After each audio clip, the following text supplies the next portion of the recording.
कुरान के कुछ दुश्मन ऐसे पैदा हो गए कि वो कुरान को आग लगाने की कोशिश कर रहे हैं, हमारे दिलों को दिखाने की कोशिश कर रहे हैं। सुन लो, जब यजीद मैदान में आया कुरान को बदलने के लिए, तो अली का बेटा हुसैन पूरा घर लुटा कर अल्लाह का कुरान बचा गया और नेज़े पे चढ़ के सरे हुसैन ने कुरान सुनाकर ये बता दिया, जिस्म से रिश्ता तो कट सकता है मगर कुरान से रिश्ता नहीं कट सकता।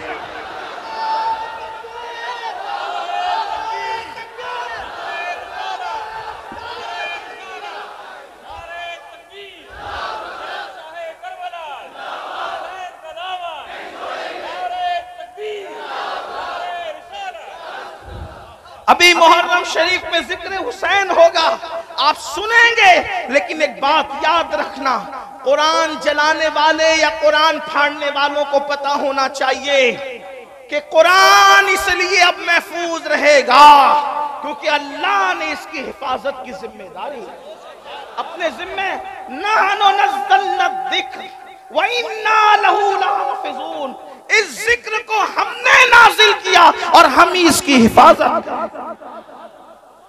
बहरहाल कुरान में ये लोग कहते हैं कुरान में वली का जिक्र कहाँ है। पहली बात तो ये कहना कि कुरान में औलिया का जिक्र कहाँ है, ये जिहालत है, क्योंकि कुरान कह चुका वला रत्बिन वला याबिस इल्ला फी किताबिन मुबीन, कि हमने हर रत्ब व याबिस को कुरान में बयान कर दिया। जब अल्लाह कहता मैंने सब बयान कर दिया, तो फिर ये कहना कि देखिए, तवज्जो करना, किस कदर जिहालत है लोगों की कि औलिया का जिक्र कुरान में नहीं।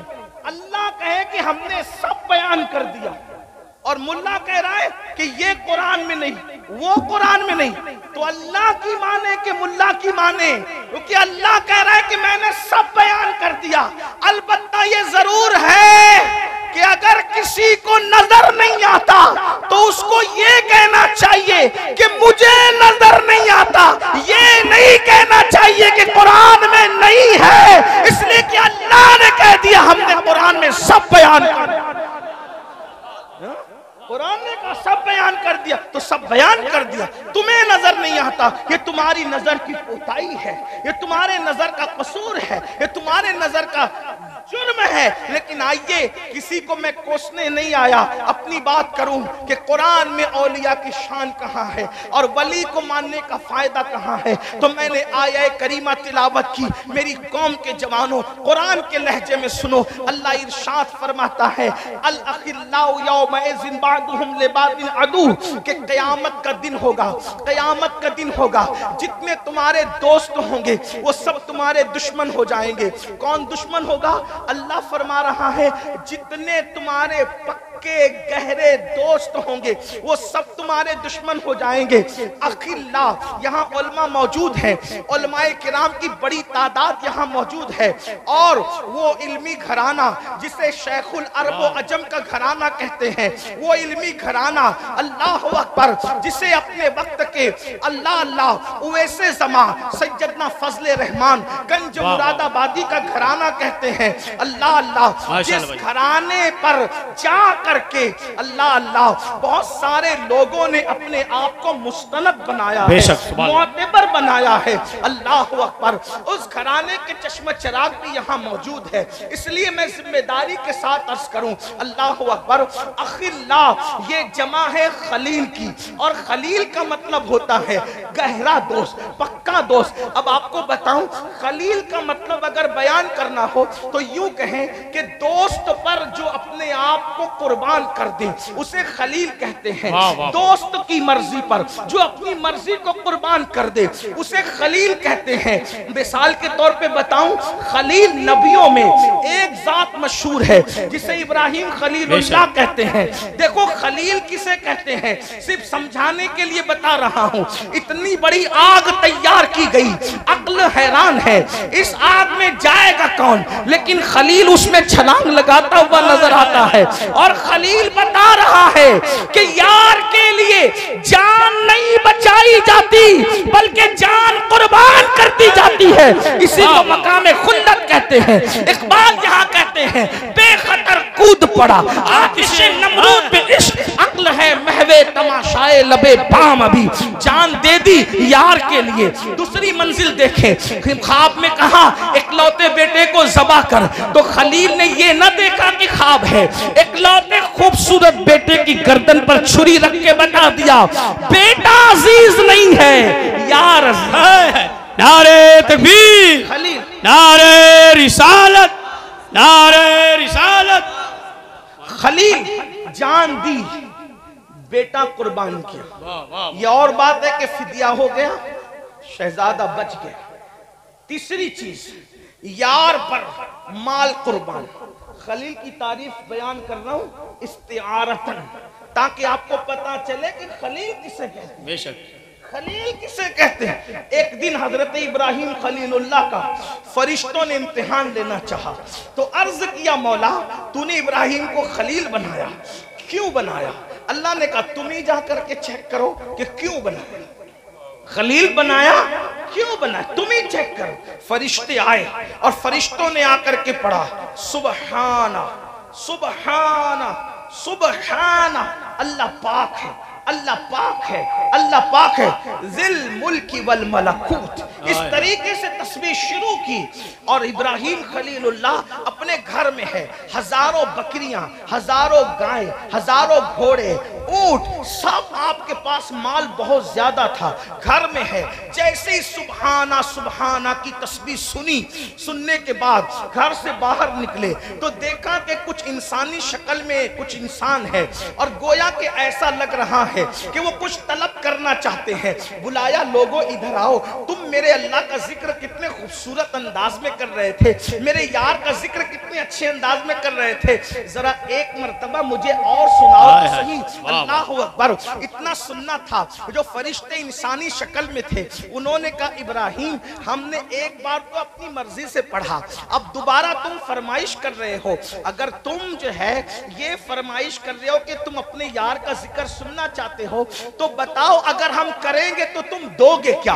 तो इब्राहिम खलील कहते हैं जितने जानवर और मवेशी है ये सब मैं तुम्हें दे दूंगा, लेकिन एक बार मेरे यार का नाम तो ले लो। तवज्जो फरमाए। उसके बाद उन्होंने मजीद मलकूती लय में फिर पढ़ी तस्बीह, सुबहाना सुबहाना की तस्बीह पढ़ी तो दोबारा आंख में आंसू आ गए, का एक बार यार का जिक्र फिर कर दो। तो फरिश्ते जो इंसानी शक्ल में थे उन्होंने कहा इब्राहिम एक मर्तबा में तो सारा माल दे दिया, अब क्या दोगे? तो कहा ये मकान, ये औलाद, ये सब कुछ मैंने गुलाम सब तुम्हें दे दिया, लेकिन एक बार यार का जिक्र करो। अल्लाह अकबर।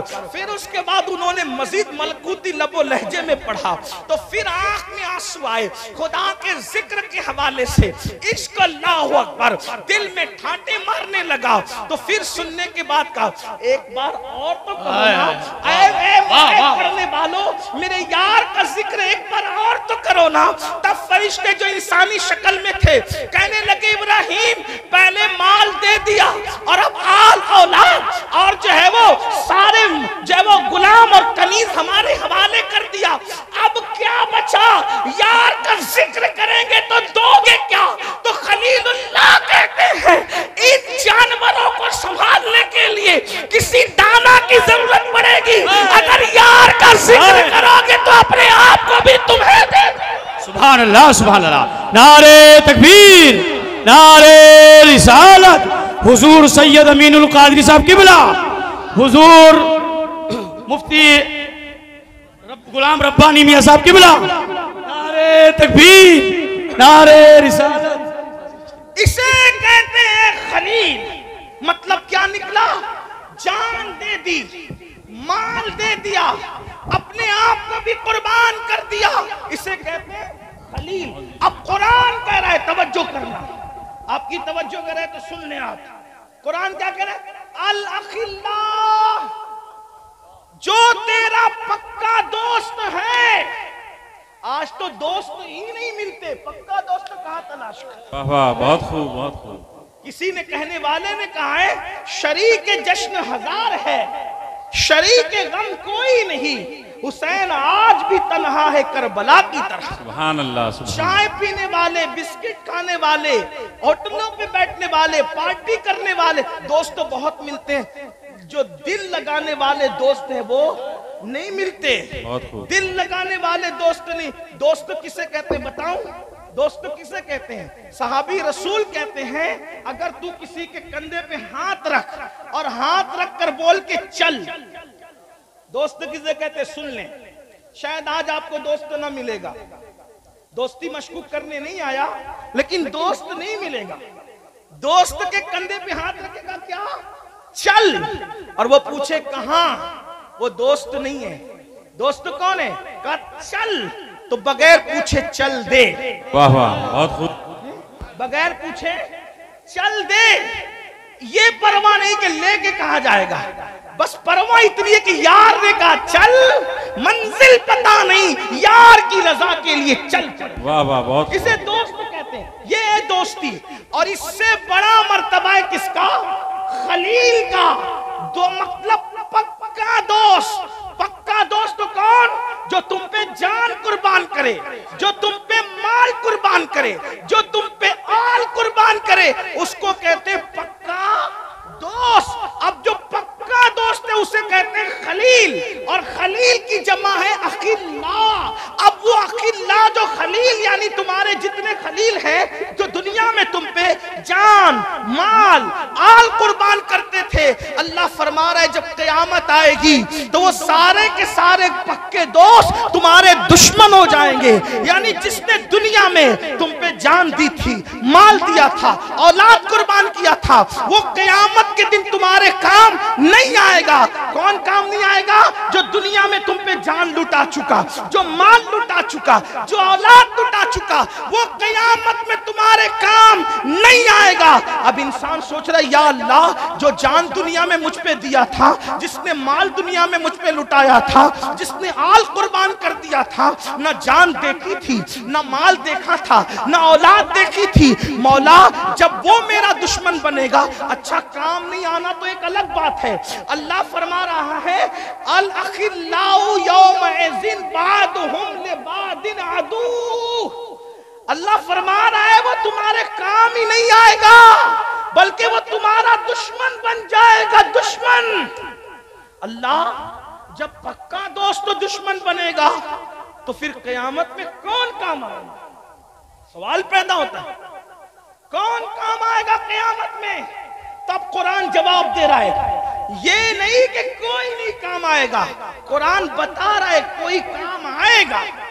तो अल्लाह से पूछो कौन काम आएगा? तो अल्लाह फरमा रहा है अल अखिल्लाउ यौमइज़िन बादुहुम लिबादिन अदू। सारे तुम्हारे पक्के दोस्त दुश्मन हो जाएंगे, लेकिन काम कौन आएगा? इल्लल मुत्तकीन। क़यामत के दिन जो मेरे मुत्तकी दोस्त हैं वो तुम्हें काम आएंगे, तुम्हारे यार नहीं, तुम्हें मेरे यार काम आएंगे। अल्लाह ये मुत्तकी कौन है? तो फरमाया इन औलियाहु इल्लल मुत्तकून। मेरे वली लोग ही तो मुत्तकी हुआ करते हैं। यानी नारे तकबीर, नारे रिसालत, उर्से मुक़द्दस फैज़ाने सुल्तान शाह अलैहि रहमा, फैज़ाने सुल्तान शाह अलैहि रहमा। अब आयत का मतलब क्या हुआ? तेरे दोस्त काम नहीं आएंगे। तवज्जो है, तेरे दोस्त काम नहीं आएंगे। कौन काम आएगा? मेरे दोस्त काम। वाह वाह वाह। इसलिए अगर दोस्ती करना है तो अल्लाह के दोस्तों से करो, जिसको वली कहते हैं, जिसको वली कहते हैं। और वलियों की मुख्तलिफ किस्में हैं, वो औलिया की मुख्तलिफ किस्में हैं। एक है वली, फिर वली औलिया अल्लाह में बाज अखियार हैं, बाज अब्दाल हैं, बाज अख्ताब हैं, बाज अगवास हैं, बाज अफराद हैं, इस तरीके से नौजबा हैं, नुकबा हैं, ये औलिया अल्लाह की मुख्तलिफ किस्में हैं। यानी ऐसा नहीं कि वली एक किस्म का होता है। हमारे बुजुर्गों की एक मुहतात तहकीक के मुताबिक कमोबेश विलायत की 28 मंजिलें हैं। हर मंजिल पर वली अलग अलग मकाम पर पहुंचता है। अब कुरान क्या कह रहा है? हर वली काम आएगा इल्लल मुत्तकीन, सारे वली मुत्तकी हैं तो हर वली काम आएगा। अब वली कैसे काम आएगा?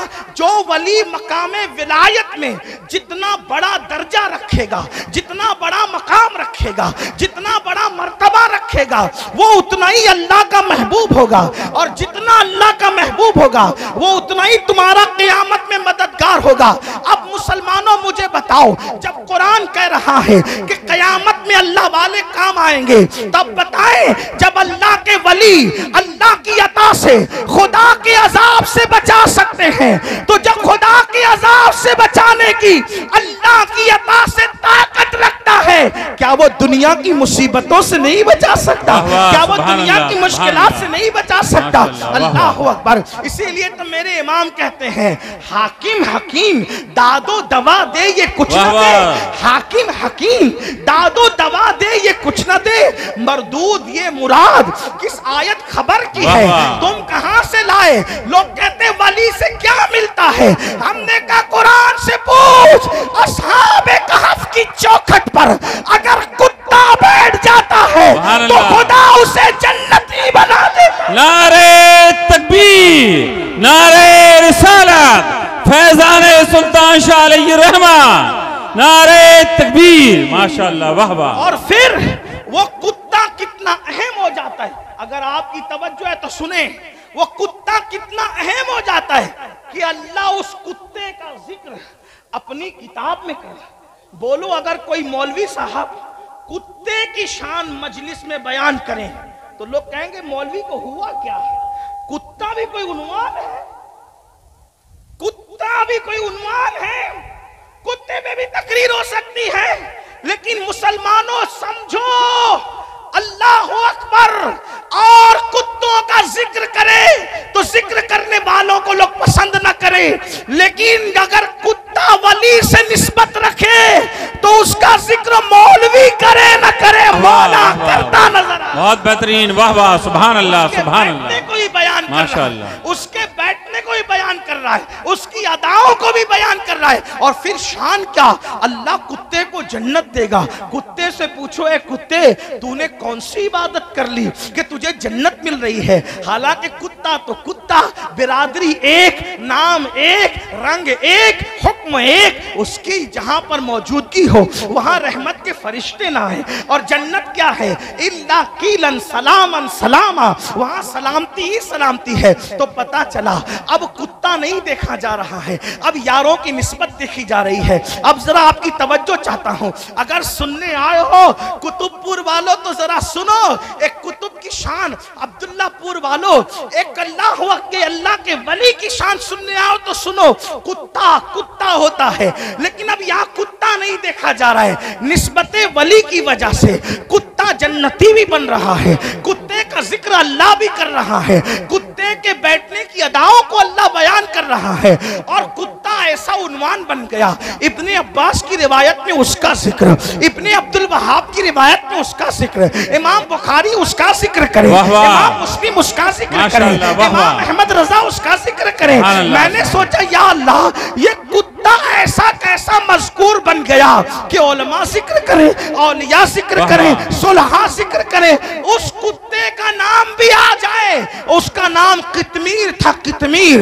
लोग उसके नाम से, आमिल लोगों से पूछो, मैं कोई आमिल बाबा तो नहीं, लेकिन जो आमिल लोग हैं इस कितमीर के नाम से बहुत सारे वज़ाइफ लोगों को बताते हैं। और कुत्ते के काटने का इलाज है, कुत्ता नहीं काटता, इस तरीके से बहुत सी बातें हैं वो मुझे नहीं पता, लेकिन आप आमिल लोगों से पूछना। मैं कोई आमिल बाबा नहीं, लेकिन अल्लाह अकबर, इतना बुजुर्गों की सोहबत में सुना है कि कितमीर कितमीर के नाम में इतना असर है कि अगर कुत्ते भौंकते हो तो गुजर जाओ वहां से कितमीर का नाम लेते हुए, तो कुत्ते जो है वो उसको काटते नहीं है। इस तरह की बातें, और मैंने कुछ तजुर्बा भी करके देखा है। कोई कहेगा मैंने तो नहीं देखा, मैंने कहा बात असल में इंसान की अकीदतों की होती है, अल्लाह पर तवक्कुल की होती है, अल्लाह पर भरोसे की होती है। हाँ हाँ, कुछ लोगों ने आपको मैं जो है वो गलत जुमले बोल करके मिसमाइंड नहीं करना चाहता, लेकिन एक बात